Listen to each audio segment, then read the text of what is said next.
Muy buenas tardes, queridos estudiantes. El día de hoy vamos a estar desarrollando la unidad número 5 de la división de la posesión. Los legisladores y la doctrina admiten que hay diversos grados o especies de posesión, pero no existe acuerdo cuando se trata del número y la terminología que corresponde a cada uno de ellas. Sobre la base de los textos de los jurisconsultos clásicos, podemos afirmar que el derecho romano reconoce tres grados o especies de posesión. La mera detentación, que no produce ningún efecto en cuanto a la protección jurídica, possession naturalis, la posesión verdadera y la propia, defendida mediante los interdictos possessio and interdictam. La posesión adquirida en base de una causa justa que disfrutaba de los interdictos posesorios y además de la posibilidad de adquirir el dominio por usucapión. Possessio sirit, possessio ad usucapión. O sea que existen tres grados entonces de especie de posesión. Bueno.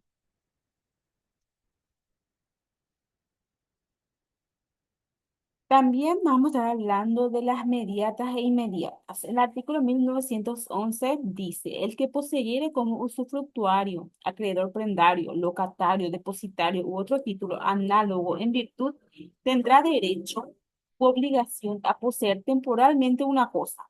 Es poseedor de esta y también es la persona de quien proviene su derecho u obligación. El primero es poseedor inmediato y el segundo es poseedor mediato. La mediatez o inmediatez de la posesión resulta de la naturaleza o índole material de la relación habida entre el sujeto y la cosa. Se supone el contacto material es inmediato si la relación no supone contacto físico. Si no hay tenencia material de la cosa, la posesión se llama mediata. De esto se refiere que el poseedor mediato tiene un derecho que hace valer contra el mediador. Él, de, él da entrega de la cosa que es objeto de la relación. En la posesión inmediata, en cambio, no existe ninguna mediación. La posesión mediata es aquella por la que se viste de la calidad de poseedor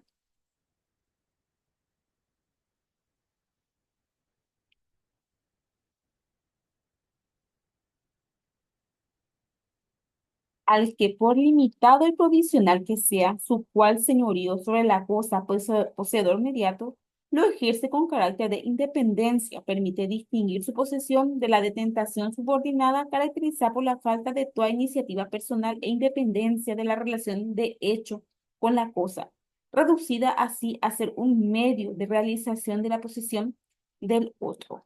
El poseedor mediato es el que ejerce la posesión por medio del otro, el que goza de ella a través del tercero. El poseedor inmediato es el que ejerce la relación física con la cosa, aquel que por título tiene derecho u obligación de poseer temporalmente una cosa. Se puede afirmar que las posesiones inmediata e inmediata no se hallan totalmente desconectadas entre sí, porque la posesión inmediata existe por conducto de la inmediata. Esta última es una posesión interina que tornará al titular de la mediata cuando venza el plazo estipulado. Poseedor mediato es el que goza de la posesión a través de otro. El inmediato es el que la desempeña para otro. Muy bien, eso es muy importante que ustedes distingan bien de la posesión inmediata e inmediata. Entonces, la posesión inmediata es cuando surge de un contrato de locación, de un usufructo, ¿verdad? Y la inmediata es el dueño de la propiedad que tiene el título. Ahí lo que la parte última es, ahí explica súper bien, dice luego. Poseedor mediato es el que goza de la posesión a través de otro. El inmediato es el que lo desempeña para otro. O sea, que está usando la posesión durante dure el contrato. Ese es el inmediato. Originaria y derivada. Dice así la segunda parte del artículo 1911. Quien posee a título de propietario tiene la posesión originaria. Los otros tienen una posesión derivada que no anula a lo que da origen. Muy bien, se establece otra división de la posesión fundada en el título en cuya virtud se posee el ánimo con que actúa el sujeto.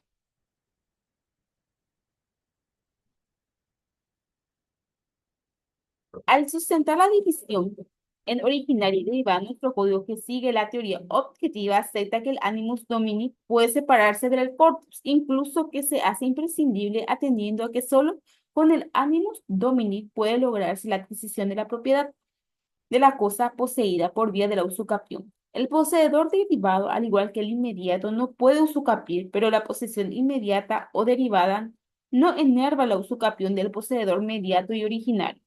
El propósito de la explotación económica, en que la teoría objetiva conceptualiza el animus, concede al poseedor derivado las defensas posesorias, pero con ello no se niega el derecho al originario, porque siempre el derivado reconoce en el originario el título de dueño.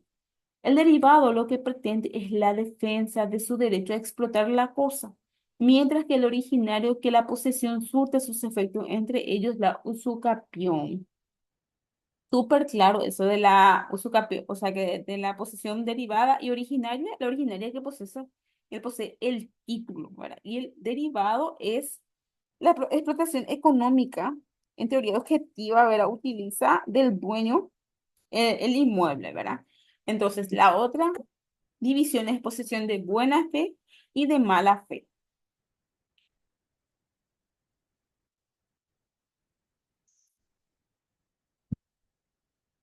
Teniendo en cuenta el convencimiento con que una persona posee, la ley admite que la posesión puede ser de buena y de mala fe. El problema de la buena y de la mala fe solo se presenta en la posesión cuando falta el título suficiente para constituir el derecho. En la posesión legítima carece de interés averiguar el estado de ánimo de quien ejerce el dominio de los derechos reales.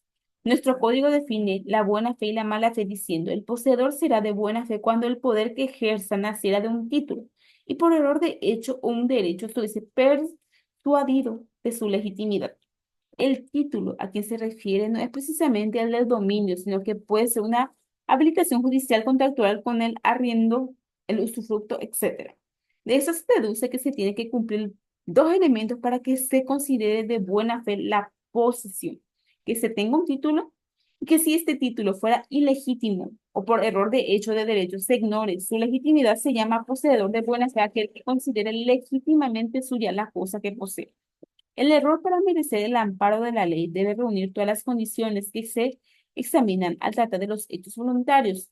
Si no hubiera razón bastante, se procede a una negligencia culpable. No llegaría a caracterizar la buena fe. De ahí que si el poseedor no conociere que su título es ilegítimo, pero debiera conocerlo, procederá de mala fe. La buena fe es la creencia, sin duda alguna, del poseedor de ser exclusivo señor de la cosa. Pero como la duda es un estado inferior del espíritu, es necesario que se manifieste por actos exteriores, siendo una cuestión de hecho averiguar cuándo ha existido.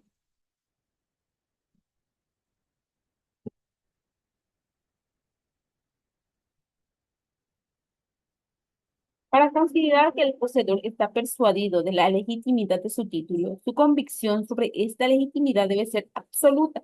Resulta innegable que la buena fe presupone que el poseedor, la ignorancia de que su título modo de adquirir adolece de vicios que lo invalidan y la creencia de que la persona de quien adquirió la cosa era dueña de ella y con la facultad de transmitir su dominio. Sin embargo, se entiende que el simple hecho de que el poseedor tenga conocimiento de una demanda en su contra por razón de la posesión no es suficiente para considerarlo no persuadido de la legitimidad de su título.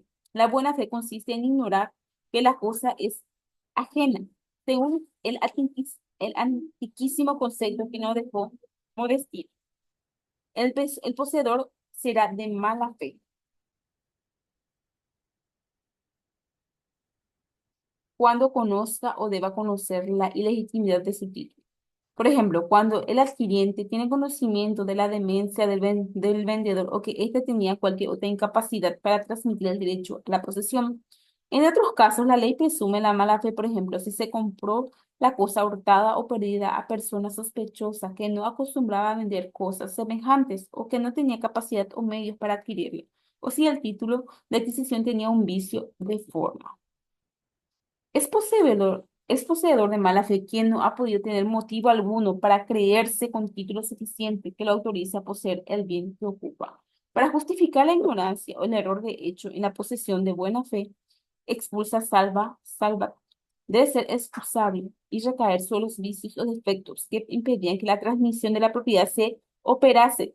Si son varios los vicios, el poseedor debe ignorarlos todos, porque de otro modo él no podría tener la persuasión, como dice la ley, de la legitimidad de su posesión.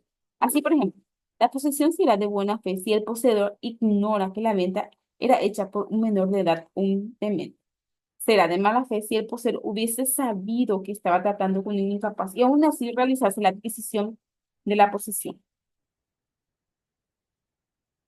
Tiempo en que debe existir la buena fe, presunción legal.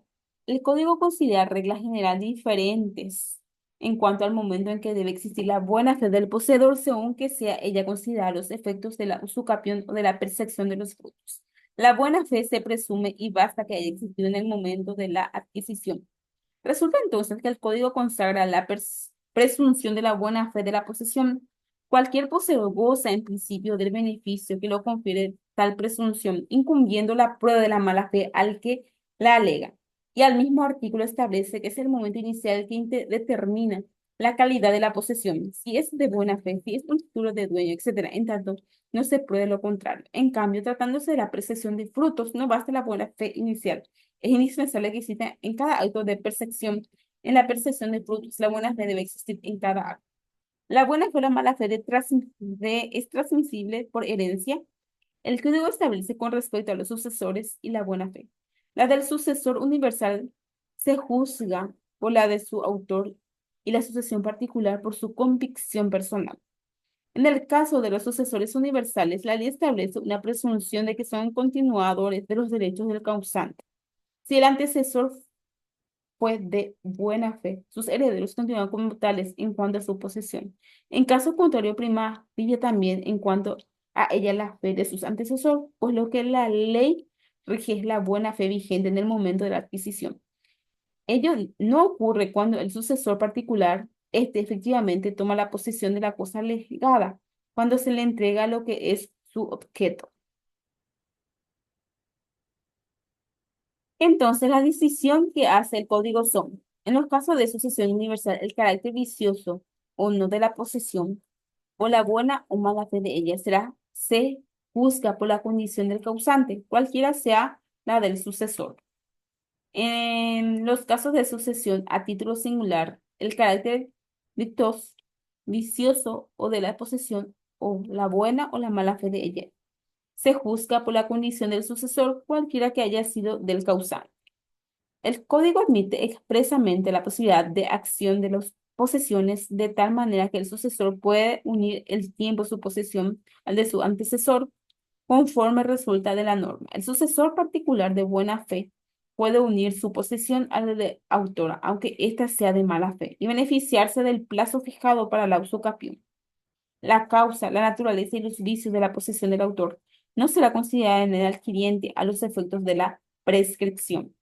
Distinción de la buena fe y mala fe a los efectos de la prescripción y la percepción de frutos.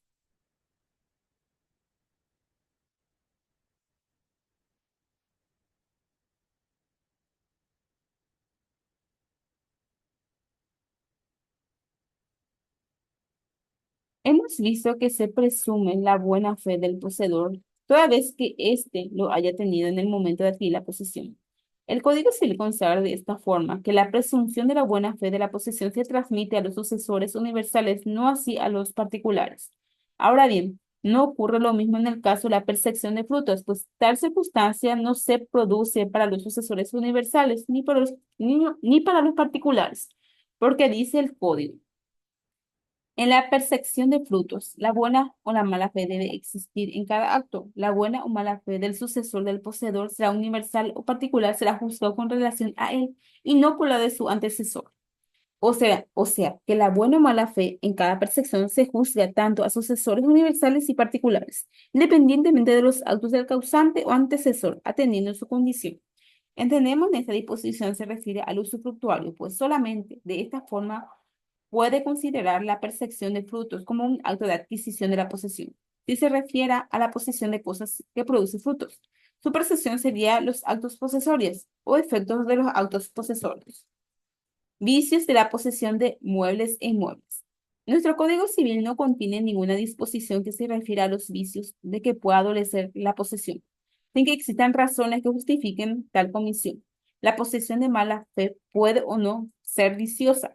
Los vicios son entonces una connotación de alguna posesión de mala fe. La buena fe nunca es viciosa. Conviene tener en cuenta que al hablar de vicios de la posesión nos referimos a los efectos y obstáculos que hacen que la posesión no pueda ser reputada justa o legítima. Tales efectos o irregularidades no afectan al título, entendiendo como acto jurídico que sirve de antecedente a la adquisición de la posesión, sino al hecho material de ella. Los vicios de la posesión de inmuebles son el hurto, el estelionato y el abuso de confianza. El código especifica que la adquisición de las cosas inmuebles se realiza por la posesión de buena fe, no siendo robadas o perdidas. Serán consideradas robadas los sustraídas violenta o clandestinamente, pero no aquellas que salieran del poder de su propietario por abuso de confianza, violación de depósito u otro acto de engaño o estafa. El hurto, según el Código Penal vigente, el hurto es la acción o conducta del que, con la intención de apropiarse de una cosa mueble ajena, la sustrayera de la posesión del otro. Será castigada con pena privativa de libertad de hasta 5 años o con multa.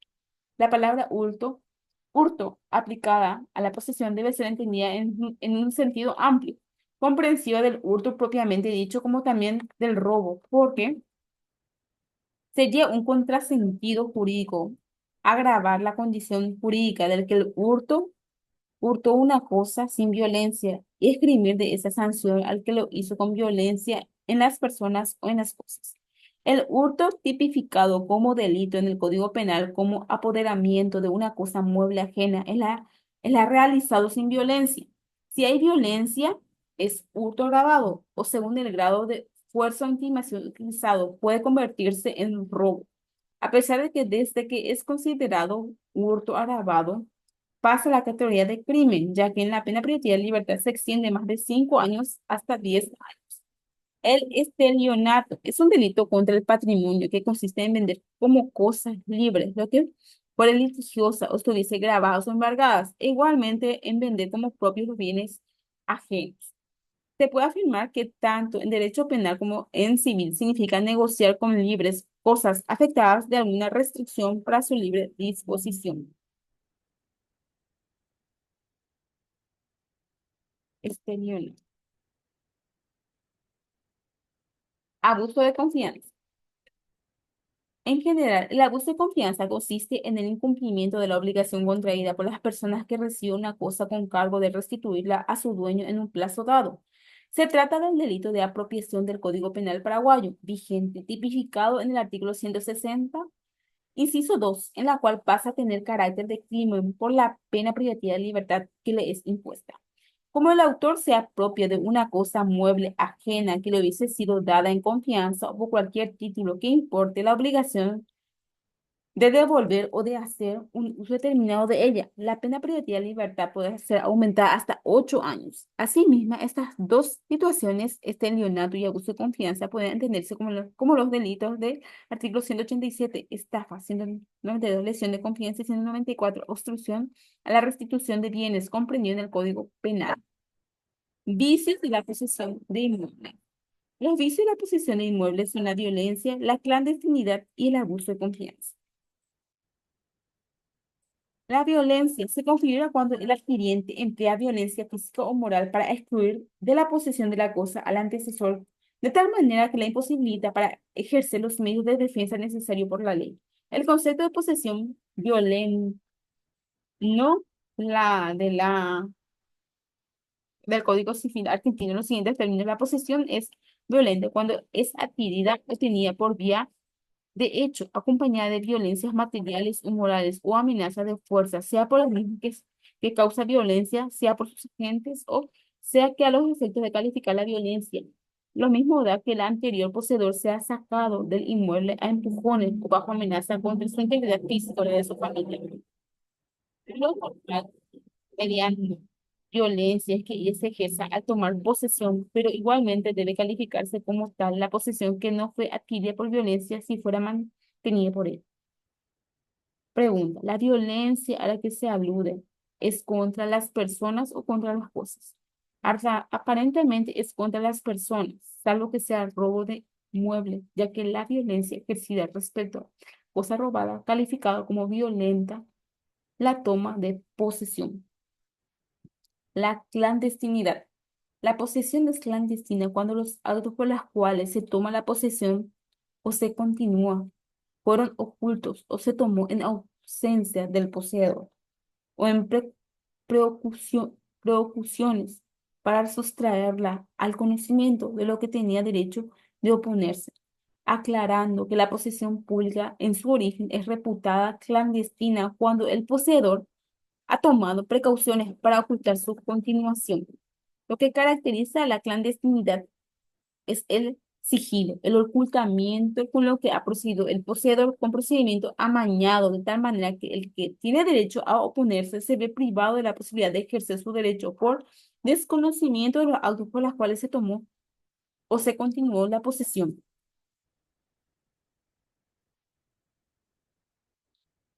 El abuso de confianza. Existe abuso de confianza cuando la persona que ha recibido una cosa a título de acreedor, arrendatario, comandatario, depositario, interviene su título y pretende tener sobre la cosa un verdadero derecho de posesión, es decir, que no se trata de la negativa del tenedor de restituir la cosa, en tanto se limita a defender su derecho de tenedor precario de la cosa. El abuso de confianza consiste en pretenderse poseedor pleno de ella. Intervención del título. Con esto terminamos la clase de hoy. Em, Vimos los diferentes tipos de panoramas, ¿verdad? En cuanto a la división de la posesión, ¿verdad? Para tener en cuenta, ¿verdad? La posesión mediata, inmediata, la posesión de buena fe, la mala fe, ¿verdad? Que son cosas muy importantes a tener en cuenta. La posesión originaria y derivada, la distinción de prescripción de buena fe y la prescripción de frutos, ¿verdad? Y los vicios de la posesión de muebles y muebles, ¿verdad? Que habíamos visto que son tres. La posesión de muebles, que son el hurto, el estelianato y el abuso de confianza. Y el del inmueble es la violencia, la clandestinidad y el abuso de confianza. Con eso terminamos la clase de hoy. Muchísimas gracias por su atención. Nos vemos el miércoles.